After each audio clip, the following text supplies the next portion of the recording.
ഏറെക്കാലത്തെ കാത്തിരിപ്പിന് ശേഷം നമ്മൾ നെട്ടയിലെത്തിയിരിക്കുകയാണ്. പേഴ്സണലി ഞാൻ ഇതുവരെ വന്നിട്ടില്ലായിരുന്നു. താങ്ക്സ് ടു വിജയൻ ചേട്ടൻ. അതിലുപരി നിലവിലെ ഇവിടുത്തെ ലൊക്കേഷനും മറ്റു കാര്യങ്ങളൊക്കെ കാണുമ്പോൾ തീർത്തും അഭിനന്ദാർഹമാണ്. കാരണം ഇങ്ങനൊരു സ്ഥലത്തെ ഇങ്ങനെ തന്നെ മെയിൻറ്റെയിൻ ചെയ്യുന്നതിൽ ഞാൻ പൂർണ്ണ സംതൃപ്തനാണ്. ഇത് തമിഴ്നാടിൻ്റെ ഭാഗമാണെന്ന് തോന്നുന്നു. അങ്ങനെയാണെങ്കിൽ തമിഴ്നാട് ഗവൺമെൻറ്റിന് ബിഗ് സല്യൂട്ട്. തീർച്ചയായും. ഇനി താങ്കൾ പറയും, താങ്കൾക്ക് എന്ത് അനുഭവമാണ് നിലവിലുള്ളത്? മനോഹരമായ അനുഭവമാണ്.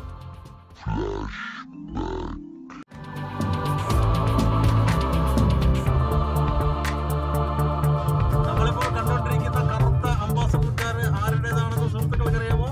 അതാണ് മിസ്റ്റർ സ്റ്റീഫൻ നെടുമ്പള്ളി.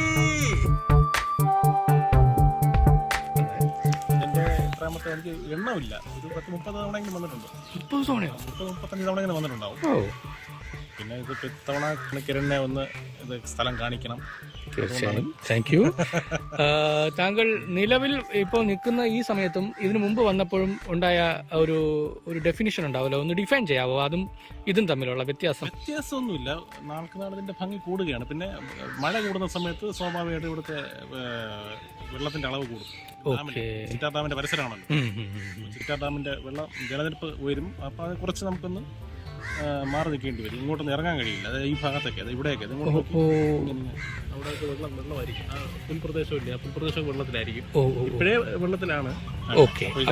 പിന്നെ നല്ലൊരു ഔട്ടിങ്ങിന് പറ്റിയ സ്ഥലമാണ്. റിവ്യൂ യൂട്യൂബേഴ്സ് ഒക്കെ വന്ന് റിവ്യൂ ചെയ്യാറുള്ള സ്ഥലമാണ്. അതെ അതെ.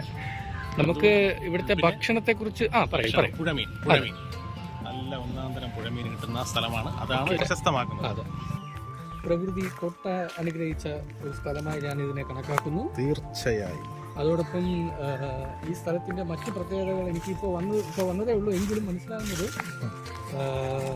പ്രകൃതിയെ സ്നേഹിക്കുന്നതാണോ എന്നറിയില്ല. ഇവിടെ ഫുള്ള് ചവറ് ഇട്ട് നിറച്ച് വെച്ചിട്ടുണ്ട്. അതെന്തായാലും നമുക്ക് വളരെ ശ്രദ്ധാപൂർവം കൊണ്ടുപോവേണ്ടതാണ്. അതോടൊപ്പം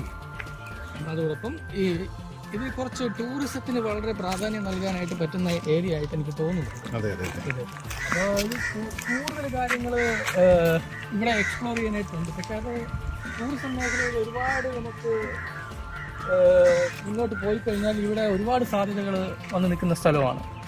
അതെനിക്ക് ഭയങ്കരമായിട്ട് തോന്നി. അതോടൊപ്പം ഇവിടുത്തെ ജനങ്ങളുടെ സ്ലാങ് ഞാൻ ശ്രദ്ധിക്കുന്നു. അതിപ്പോ തമിഴ്നാട് ബോർഡർ ആകുമ്പോൾ ഒരു വളരെ വ്യത്യസ്തമായിട്ട് തന്നെ അവര് മലയാളവും തമിഴും ഇടകലർന്ന ഒരു ഭാഷാശൈലിയാണ്.